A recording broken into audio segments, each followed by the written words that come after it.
It's 2026, so you need to be using the best settings in Call of Duty Mobile. So for this video, we're going to be talking about the most important settings like your basic settings, your sensitivity settings, the attachments you should be using for your weapons, your HUD settings, your graphics settings, and your audio settings. So let's get started. So now we'll start with the basic settings, and under the basic settings we're going to be looking at two different things: your joystick settings and your FOV settings. Starting with your joystick settings is actually very important for your movement. So when you go to your settings and you switch to the old model, go to basic. Now to the right you'll find joystick auto sprint. Turn that on. Then if you scroll down a bit, you'll find left joystick mode. Now you need to use left control because this allows you to use any part of the left side of your screen to control your movement. Now to the right is your fixed virtual joystick display position. Turn that on, and if you scroll down you'll find movable joystick. Just leave that on default. Now moving to your FOV settings, if you go to your settings once more, you switch to the old model, go to basic. You scroll down. For mobile users, you should be using something between 55 and 70. If I increase it to the max, which is 90, you can see how far the enemy appears. But if I bring it down to the lowest, you see how close he appears. 70 is actually high for mobile, so I would recommend you use 65. Now for the FOV FPP, this is how far the weapon appears on your screen. You can set yours to the max so that the weapon appears further away from your eyes. Now for your FOV settings, go to basic.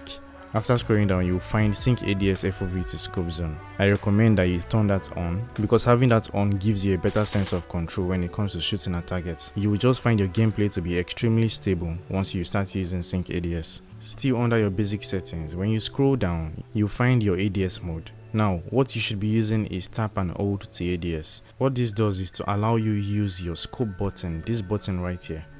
This one I'm tapping. It allows you to freely aim with your scope button because once you tap on it and then you remove your finger, it's on scopes. This allows you to pre-aim corners. It is extremely useful and also extremely useful for sniper players. So switch to tap and hold to ADS. And if you're a 2-finger player, I already made a video on how to start using 3 or 4 fingers, and this is what would change your gameplay. Now the next one is your sensitivity settings. If you go to your settings and you go to sensitivity, you will find rotation mode right here. There's fixed speed, speed acceleration, and distance acceleration. I recommend you switch to fixed speed.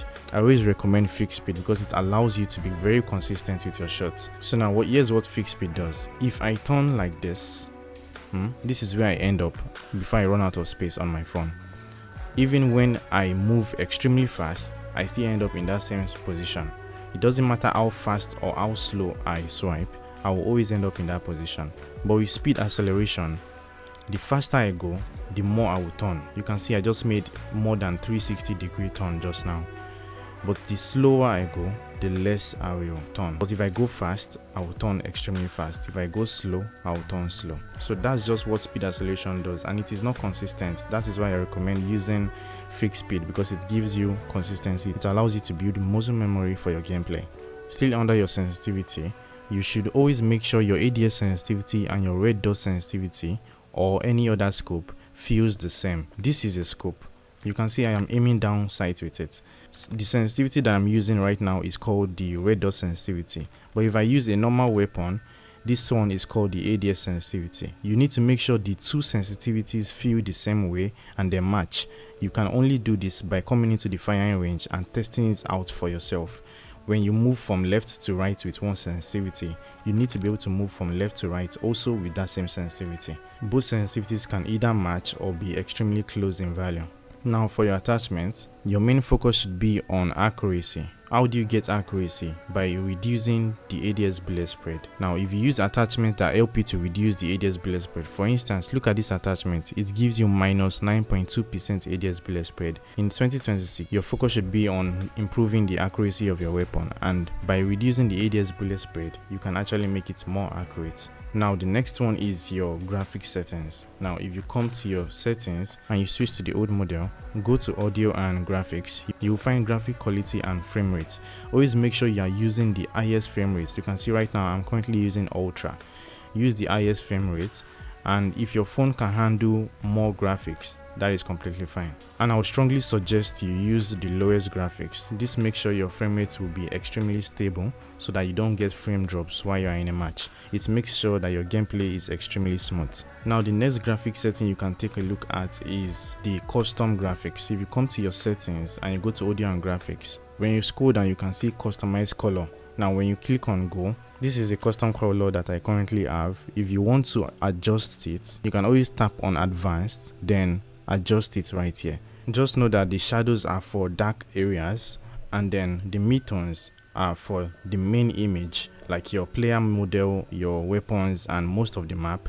And then your highlight is actually for bright areas like the sky, for instance, or windows. So if you're going to adjust it according to your device. If you want to increase the brightness, no problem. Now the next one is your audio setting. One thing you need to touch is your ambience volume. If you go to your settings, switch to the old model, go to audio and graphics, switch to audio. Now you scroll down, you will find ambience volume right here. I have mine turned up to the fullest. A lot of people recommend that you turn it down, but if you turn it down, when you're in a match, everything and everywhere will feel dead, because in real life you always hear the ambient sounds of your environment. Now trying to reduce or remove that from your game, it completely messes with your brain, and that is not what you want. So always have your ambience volume turned up to the highest. So yeah, that will be all for now. If you have any questions at all, feel free to ask me in the comment section. Take care.